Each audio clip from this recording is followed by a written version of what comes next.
Nueva semana, muy buenos días.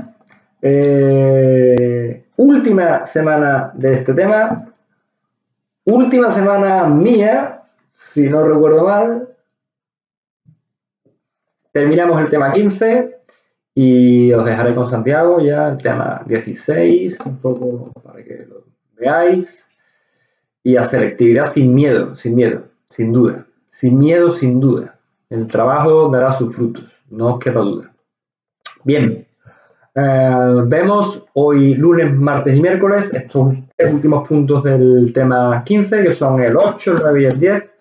En el tema de hoy vamos a ver qué tal fue ese reformismo político. Dice, reformismo político sin libertades. Hubo una reforma política, efectivamente, importante, concretada en leyes reales, pero que fue un reformismo político, digamos, una vueltecita,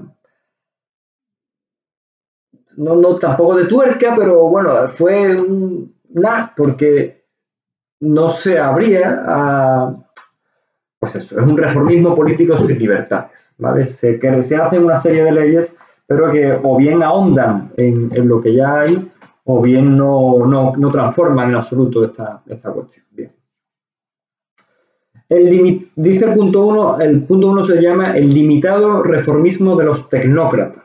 Bueno, pues acuerdos que vimos los tecnócratas, que son los que toman la manija del cambio del reformismo económico en este principio de los años 60, gente preparada, gente que sabe de economía, que sabe quizá un poco menos de ideologías políticas y de gobernación y de, pues,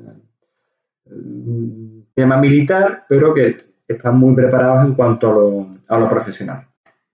Bien, estos señores llevan a cabo, pretenden y llevan a cabo, de hecho, reformas políticas. Esas reformas políticas están pensadas para que se acompañe a ese crecimiento económico, a esos cambios sociales que se están dando por el crecimiento económico y un poco, por supuesto, que enmascaren, os pongo ahí, ese autoritarismo franquista, ¿vale? Los objetivos, por tanto, de este reformismo de los tecnócratas son promocionar, y digo promocionar también a nivel propagandístico, por supuesto, ese desarrollo económico y renovar la administración para que esa administración acompañe a ese crecimiento económico, vamos a decirlo con ciudadanos.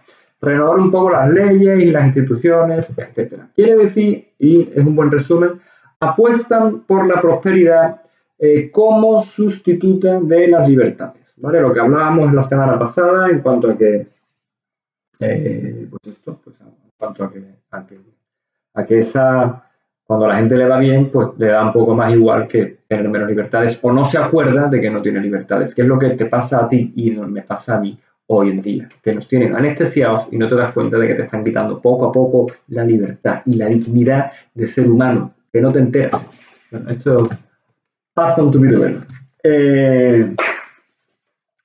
Este sería el punto 1, ¿vale? Ese reformismo político lo que está enmascarando es esa falta de libertad. Bien, hay una intención de reformar políticamente el régimen y de que, sobre todo para que acompañe a ese crecimiento económico y esas transformaciones sociales, y entonces hay que hacer cambios en las leyes, etc. ¿Vale?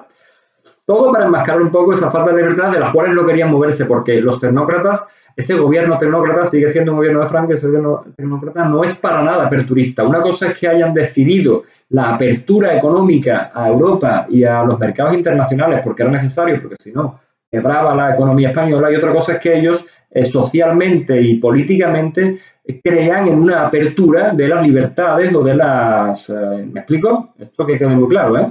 Entonces, ¿cuáles son esas reformas que se implementan, institucionales y legislativas? Vamos a ver cuáles fueron.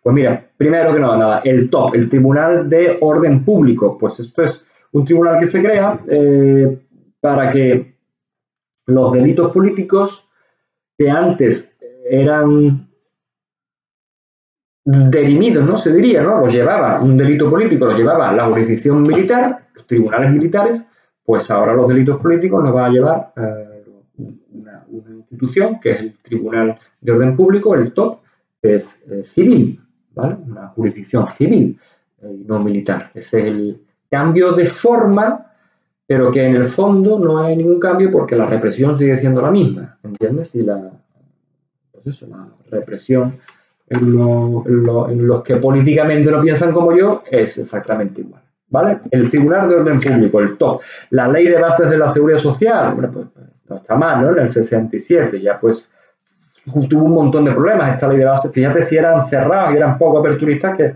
tuvo un montón de problemas para que se publicara y para que se llevara a cabo esta Ley de Bases de la Seguridad Social, donde se reconocía pues la vejez, o sea, digamos, ayudas a la viudedad, a la vejez, a la enfermedad, ¿vale?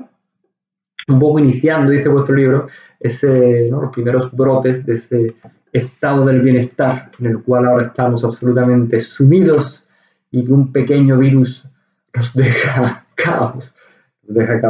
Bueno, ¿vale? Ley de bases de la seguridad social. Ley de prensa e imprenta, que la llevó Manuel Fraga Iribarne, que vosotros igual no suena, pero de nuevo te digo que tus padres les sonará al menos, o sabrán quién es.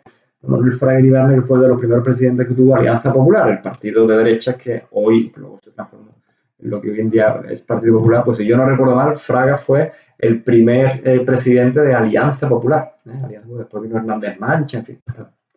Son cosas que yo recuerdo porque las he vivido, claro. Entonces Fraga era ministro de Franco y era uno de los aperturistas. Y creo esta fue el artífice, digamos, de esta ley de prensa e imprenta en el 66, que eliminaba la censura previa. La censura previa es lo contrario a la censura o a la sanción posterior. La sanción posterior, la censura, no sé cómo se llama, pero una cosa es que tú publiques algo, ¿no?, en un periódico, y una vez que está publicado, tú lo sanciones, le pongas una multa o una sanción o lo que sea, y otra cosa es que tú, antes de publicar, haya una inspección y tú digas, eso no se publica. Esto que tú has dicho, esto no lo pongas, esto no lo digas, esto no lo pongas, ¿no? Que el gobierno diga, por ejemplo, no, los tweets y las redes sociales que hablen mal del gobierno, eso lo quitamos. Pero si estamos volviendo a la censura pública de cuando Franco, ¿no? Esto como es? Dios mío de mi vida. Dios mío de mi vida, que me vuelvo loco por el gobierno este, ¿verdad? Bueno, esto están haciendo lo que pueden, ¿eh? Yo no critico al gobierno, pobre mío, están haciendo ahí lo que pueden, ya está. El gobiernito que nos ha tocado para la crisis que tenemos encima, yo creo que es algo bueno. Vamos a centrarnos. Censura previa, ¿vale? La elimina, ¿vale? Elimina la capacidad de censurar una publicación antes de que sea publicada. Eso es censura previa, antes de la publicación. Entonces eso lo elimina y crea a cambio un sistema de multas y sanciones súper duro y súper fuerte, súper importante, con límites siempre hay difusos, dice vuestro libro, y claro, ¿verdad? Un poco, de nuevo cambia un poco la forma exterior, pero el fundamento interior cambia muy poco. Esto es Fraga, la ley de prensa e imprenta. Después está la ley orgánica del Estado, que ya hablamos de ella, la del referéndum famoso del 66, con un 98% de votos a su favor, pucherazo ahí, el primer pucherazo de la historia del franquismo, ¿no? La que hablaba, alguna que te puse la grabación de mi padre, donde un poco se organizaba políticamente el Estado, ¿vale? Y se confirmaba el carácter monárquico del régimen, ¿no? Un reino sin rey. Luego la ley de representación familiar, donde se nombraba a esos 108 procuradores, que no eran ministros, o no eran diputados, sino procuradores, ¿no?, del tercio familiar, representantes de la familia, que podían ser solamente cabezas de familia, y que si eran mujeres, las mujeres solamente podían estar ahí si eran cabezas de familia, ¿no?, si eran viudas, ¿vale? Y finalmente la ley de sucesión del 69, donde Franco nombra sucesor a Juan Carlos I de Borbón y Borbón, ¿vale? Nuestro rey emérito actual, padre de Felipe VI, ¿vale? Muy bien, pues esto son las reformas institucionales y legislativas que se implementan, que se llevan a cabo. Esto crea, por supuesto, tensiones entre inmovilistas y aperturistas. Había gente que estaba ya más joven, menos potente ideológicamente, y estaban a favor de un pequeño aperturismo, poco a poco ir caminando a abrir un poco partidos políticos, ideologías, y no querían estar tan encerrados en esa dictadura. Y había gente que no, gente inmovilista que decía, no, el régimen tiene que seguir tal cual, vale. Ahí está, ¿no? Estas leyes provocan fuertes disensiones en el seno del gobierno franquista, ¿vale?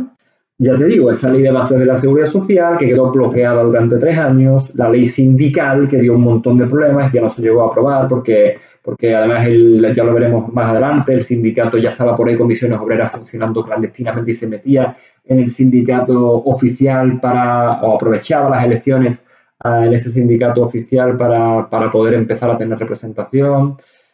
De hecho, no se llegó a aprobar esa ley sindical, la ley de prensa de Manuel Fraga, ¿vale? Que fue muy criticada, excesivamente criticada también por ese escándalo Matesa que os pongo ahí, que fue un escándalo de corrupción que hubo a raíz de unas cuestiones de industria textil, de tal manera que tú podías vender una serie de... Tú podías exportar y por cada exportación que hacías pues recibías unas ayudas o algo así, unas subvenciones, por cada vez que exportabas maquinaria o tal. Y entonces pues se falsearon documentos, se falsearon facturas y se falseó todo para cobrar ese dinero sin haber hecho esa exportación. Se destapó todo y aquello pues ahí estaban implicados muchos ministros del gobierno, no todos, pero muchos de ellos del Opus Dei, y entonces pues esto fue como muy sonado. Y el resultado de este escándalo fue que Carrero Blanco, que estaba ahí, tenía bastante mando en el gobierno. Carrero Blanco pues se vio muy fortalecido y acabó completamente con todos los aperturistas, defendió un poco a los del Opus Dei, no todos eran del Opus Dei, y pues esto se regresó a las restricciones de prensa, ¿vale? Porque el escándalo Matesa había sido un escandalazo porque no había habido censura previa, ¿entiendes? Porque la ley de Fraga había eliminado esa censura previa, entonces se publicó todo lo que se quiso, luego hubo multas y sanciones, lo que tú quieras, pero ya estaba publicado, ya la gente se enteró y esto tuvo una repercusión muy amplia, entonces pues esto fue como esto no puede ser, entonces pues, no, se cargó otra vez, Carrero Blanco se cargó de nuevo la censura, o sea, impuso de nuevo la censura previa, ¿vale? Y se volvió a ese gobierno monocolor donde Fraga y Solís, José Solís, que eran un poco más los más top en el aperturismo, pues salieron del gobierno y fin a ese intento aperturista, ¿vale? El escándalo Matesa, 1969, ¿vale? Ok, y finalmente la crisis y la renovación de la Eclesia, de la Iglesia, que también en el contexto del fantástico, maravilloso y magnífico, esto es opinión personal, Concilio Vaticano II, pues en ese fantástico, en el contexto del concilio donde la Iglesia empieza por fin a abrirse y a acercarse a la realidad del Evangelio y del amor de Dios y de Jesucristo.